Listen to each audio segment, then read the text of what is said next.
Generasi anak panah yang ditempah akan melesat melalui penglihatan. Generasi yang memenangkan generasinya akan mengalami suatu kegerakan yang tak tertahankan. Bermodalkan hidup kudus, penuh karunia dan menjadi pembeda dengan dunia adalah nafas utama gerakan anak-anak muda. Tahun 2022 akan menjadi tahun penuh visi dan kejutan Tuhan. Karena di sini penyertaannya tak berkesudahan. The year of faith and multiplication. Mari kita izinkan Tuhan berkarya dalam hidup anak-anaknya.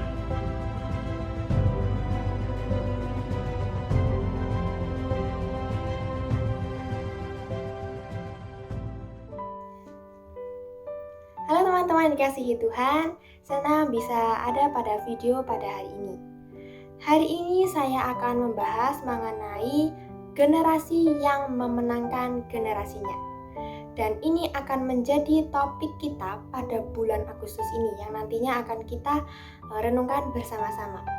Mari kita buka pada Roma yang ke-15 ayat 5-7.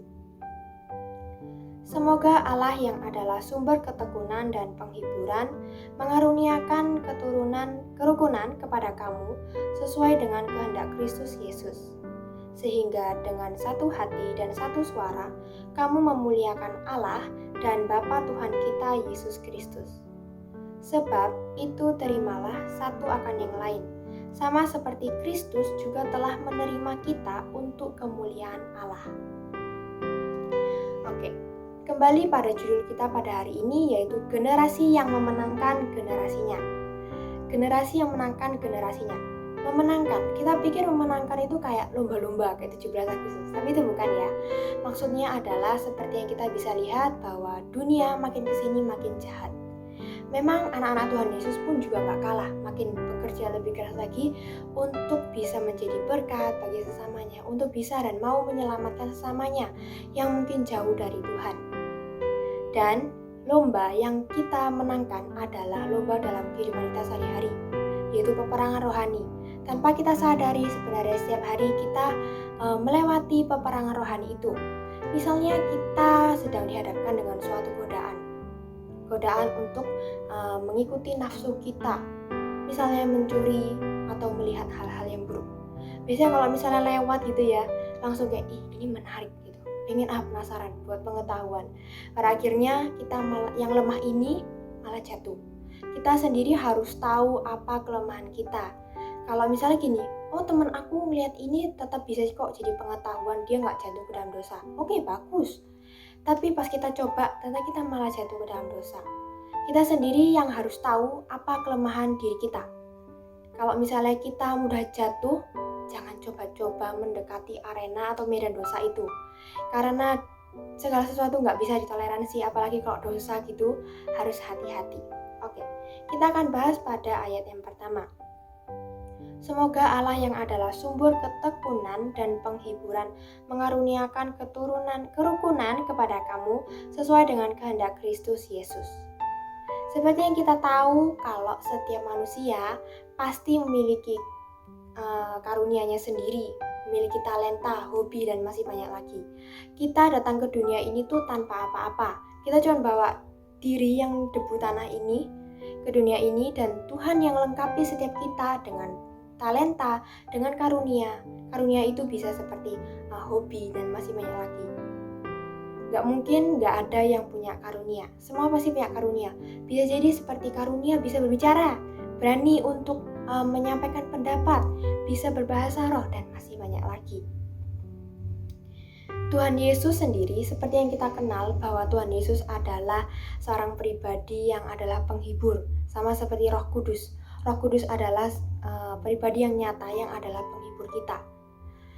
Penghibur pasti kita semua pasti memerlukan penghiburan itu. Mau pada saat kita ada masalah atau kita nggak ada masalah, kita tetap membutuhkan penghiburan itu. Pada saat kita ada masalah, kalau bisa lebih baik pertama-tama datanglah kepada Tuhan. Lalu kalau setelah itu kamu mungkin mau nulis diary cerita ke orang, oke, silakan. Tapi pertama-tama kalau bisa cerita dulu dan datang kepada Tuhan, berlutut dan berdoa. Minta Tuhan pertolongan, maka Tuhan akan menolong kamu, Tuhan yang akan menguatkan kamu dan memberikan kamu penghiburan. Oke. Tuhan Yesus juga akan memberikan karunia kepada kita semua, yaitu ketekunan. Kita lihat teman-teman kita, mereka kok bisa ya rajin, mereka kok bisa ya tekun. Nah, itu semua adalah karunia, kayak anugerah gitu. Jadi kalau misalnya kita lihat, kok diri aku kayak nggak ada rajin-rajinnya, nah itu kamu berdoa. Tuhan senang banget loh kalau misalnya kita anak-anaknya mau minta Tuhan kasih aku sifat yang tekun, sifat yang rajin. Tuhan pasti bakal kasih. Ketuklah maka pintu akan dibukakan, carilah maka kamu akan mendapatkan. Carilah, berdoalah sama Tuhan, minta, Tuhan aku mau tekun, maka Tuhan juga akan memberikan sikap yang tekun itu pada kamu gitu. Tuhan pun juga akan memberikan Roh Kudus-Nya yang akan menghibur kamu di saat kamu sedih, kamu rapuh. Bahkan ya pada saat kita rapuh, hati kita hancur, kita akan lebih mudah untuk datang dan meminta pertolongan pada Tuhan. Tapi kalaupun lagi senang pun jangan sampai lupa sama Tuhan. Itu harus diingat terus, karena kadang pun kalau lagi senang ya, saya pun sendiri masih suka lupa untuk bersyukur dan mengandalkan Tuhan dalam keadaan senang. Kita lanjut pada ayat yang ke-6.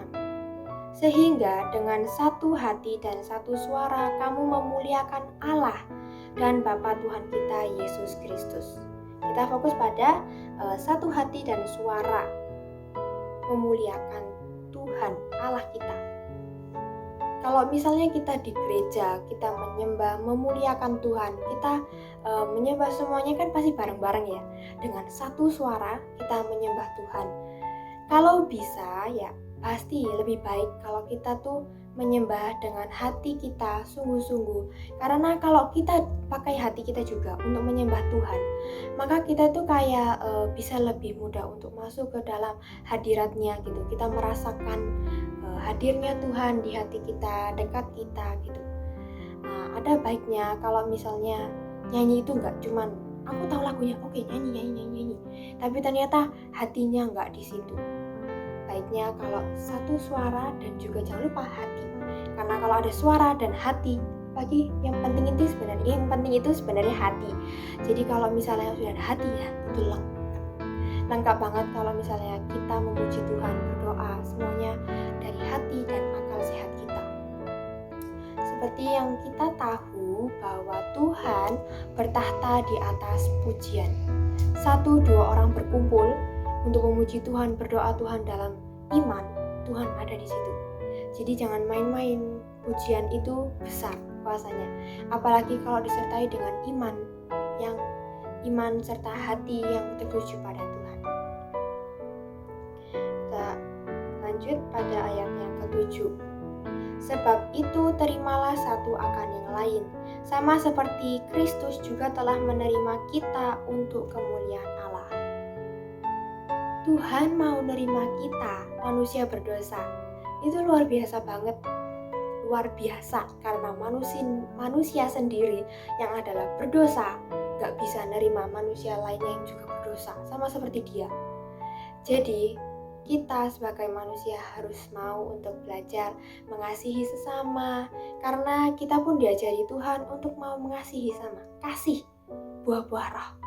Tapi kadang Tuhan minta kita untuk mengasihi pun kita susah. Nah makanya kita harus ada effort. Minta Tuhan aku mau kasih. Maka kalau misalnya Tuhan sudah kasih, kita pun juga harus berusaha untuk menghidupi kasih itu, memberikannya pada orang-orang di sekitar kita.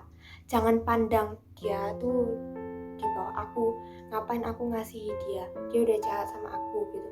Kadang emang susah ya untuk kayak mengasihi saudara atau orang-orang yang sudah menyakiti kita gitu. Tapi akan ada kasih dan sukacita tersendiri di hati kita kalau misalnya kita mau dan berhasil mengasihi orang-orang yang mungkin sudah menyakiti kita.